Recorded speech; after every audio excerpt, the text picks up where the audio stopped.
one of the really interesting things about this is the legacy in terms of major incident management community just didn't exist. Yep. There was nothing, and there was a real nervousness around talking about it.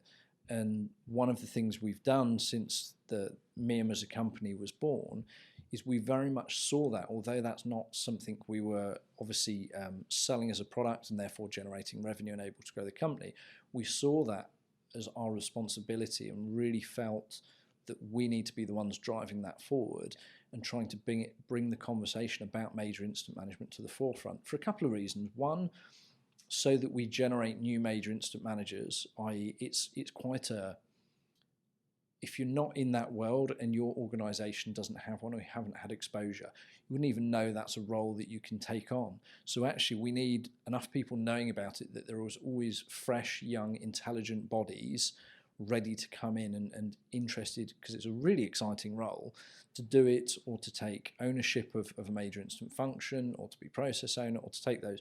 So that's really important, and that's one aspect of the community. But the other part is so that professionals can connect with one another. And like we're talking now, the things you're talking about will really help some people leapfrog some of the challenges they're going to have. Yep. And I'm sure there'll be plenty of people who reach out to you and want to have conversations with you. And that's really important. The legacy is companies and professionals had nowhere to go. We're hopefully filling that space and bringing a community to the forefront. We still very much rely on people like yourself to take part in the community, and so thank you. I said thank you at the start, but it really makes a difference. And also to your organisation for allowing you to come on here. Whilst I know there's no endorsement from them being on here, it does make a difference. And they obviously get it in that it happens. The world knows about these things now. In fact, some of the huge issues that companies experience are often all over the news. So you can't avoid the fact that it exists. So perhaps let's all just have a really honest conversation and try to make ourselves better professionals and slicker and the operations better, deliver better service for the customers. Yep. And the legacy is, I think, that marketing departments and people, I've worked in that industry also, so I feel I can say this, are so far removed from perhaps the IT operation, the technology and what goes on there, that they don't necessarily understand what's being said. All they understand is potential issue for the company that impacts customers, which I understand if you don't understand what's going on could be concern.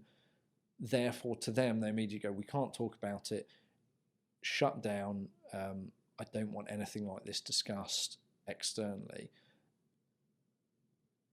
And it's just easier for them to say no than it is to actually try and understand it or take the time when we're all really busy. So I get that, and I'm not criticising, but I do think it's incumbent upon all of us now in the industry to actually challenge our companies when they are saying, no, we'd rather you didn't talk about this, or you didn't.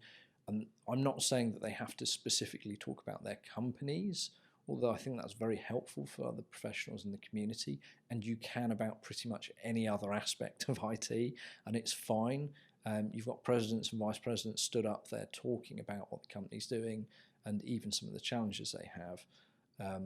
I think we're in an age now where you need to accept that your professionals are going to have conversations in public, and you can't necessarily control all of that, which is really interesting. And the smarter companies kind of accept and leverage that anyway. You look at companies like Deloitte, they've really recognised this, and they're trying to amplify the platform that people have and their professionals have, and giving a lot of freedom to their senior people to talk and allowing them to both build the company's profile by doing that, but also their own profiles by doing it, and they understand it's a symbiotic relationship.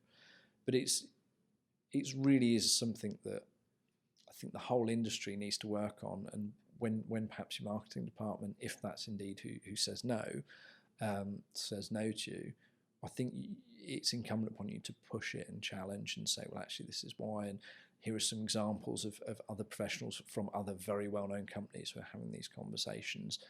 And also for the management and leadership teams to support them when they're having that conversation with the marketing teams and trying to support, instead of just taking the easy option of perhaps saying no. But no, I agree. I'm very fortunate that I have a good, sort of leader in my organization, and that we're able to, come and talk. Obviously, there's boundaries, and you need those boundaries. Yeah. And there's obviously things that we can't talk about. But absolutely, it's what we're doing is not trade secrets. It's not, we're not in a bunker. We're not exactly there to, we want to share. We want to learn as well from, bits of being able to talk. As we're doing today. We can learn so much more by just talking. Talking together. And I think what you're doing and the official MIM organization is doing is building this community. And I think that's going to be, you're right. We haven't had anything in the industry for that before. And now that we're doing this is, in building this community together, I think's going to help massively and drive those conversations and drive development and growth. For the best practice in major incident management as well. Yeah.